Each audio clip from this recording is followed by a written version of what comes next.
my almost infamous birthday, or I was a prisoner of war for 9 days. By Sidney. Loosely based on what was told him by Michael. Loosely based on what is a somewhat foggy recollection of what was told her by her mother Polly, aka Thelmery. It was a typical late autumn day in the Oregon mountains. Chilly, but clear and not the usual fog or rain. It had dropped down to 39 degrees that night. Lewis and Clark had it right when they described the weather during their miserable ordeal at Fort Clatsop, a bit up the Oregon coast, on the long gray days. Well, according to what I was told, for I was way too young at the time it actually happened, my ma told my pa, "I'll let you know when the time comes, and you will take me down the mountain to the hospital in the town." My ma was the camp cook, and my pa was the foreman of the logging crew up in the forests of the Coast Range of mountains overlooking the Oregon coast. The town was Toledo, a small logging and fishing town on the Yaquina River near the Oregon coast. The population then was only 2,300, and even now the population is just 3,500.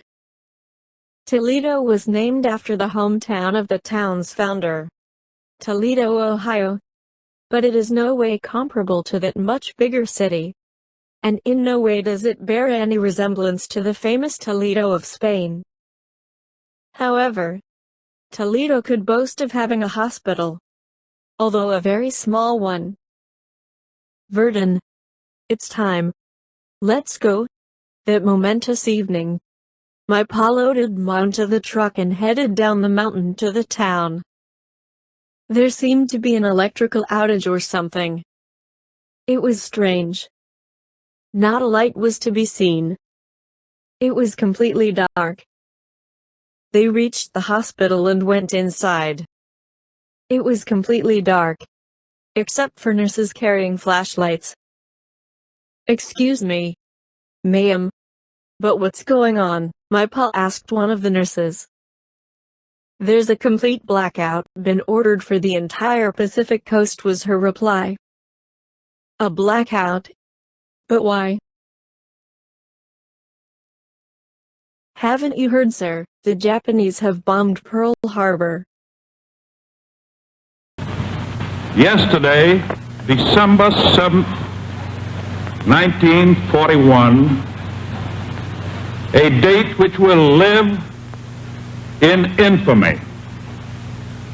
The United States of America was suddenly and deliberately attacked by naval and air forces of the Empire of Japan. My ma, hearing this, turned to my pa and said, "If you think that I'm going to have a baby like this in the dark, you got another thing coming. Take me home."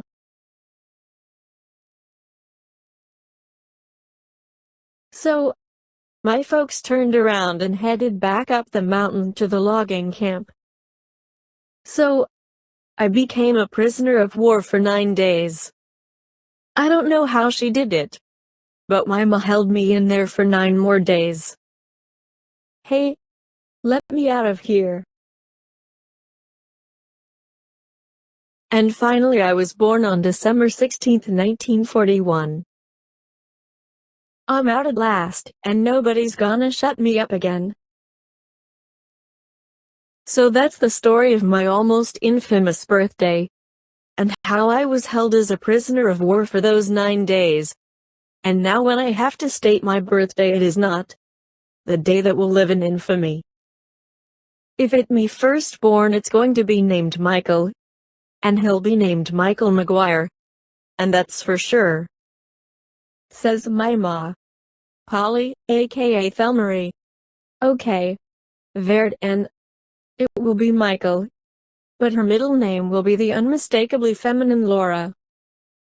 Well, I guess that my ma had to agree to that, but thankfully she changed the spelling to Michael, and then gave me the very nice and unquestionably feminine middle name of Laura.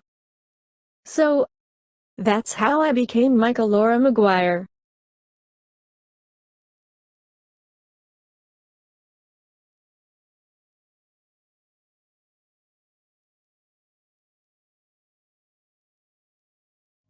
Tooraloo-ra-loo-ra,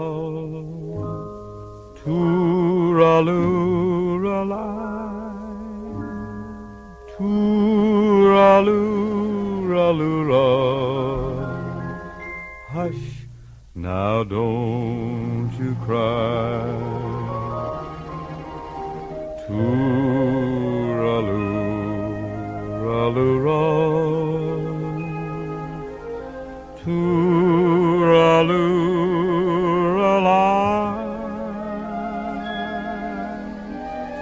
tooraloo-ra-loo-ra. That's an Irish lullaby.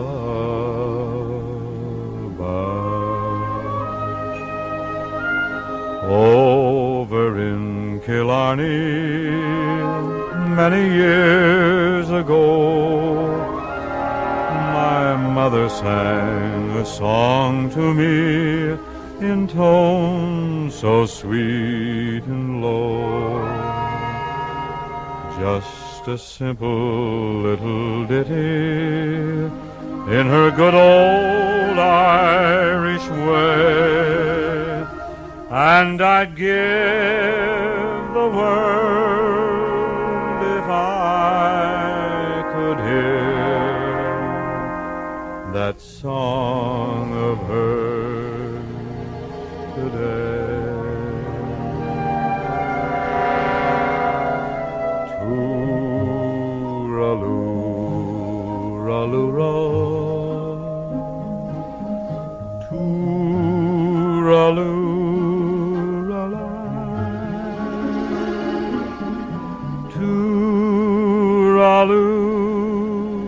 tooraloo-ra-loo-ra.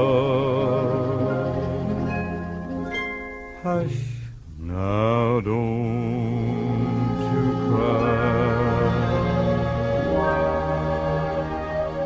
Tooraloo-ra-loo-ra, tooraloo-ra-lie,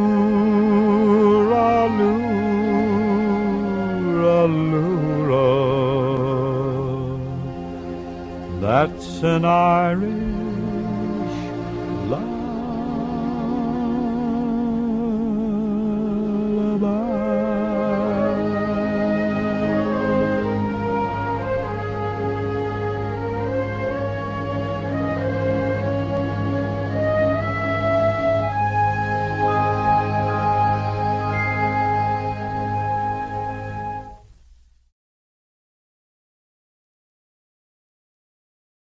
That's all, folks.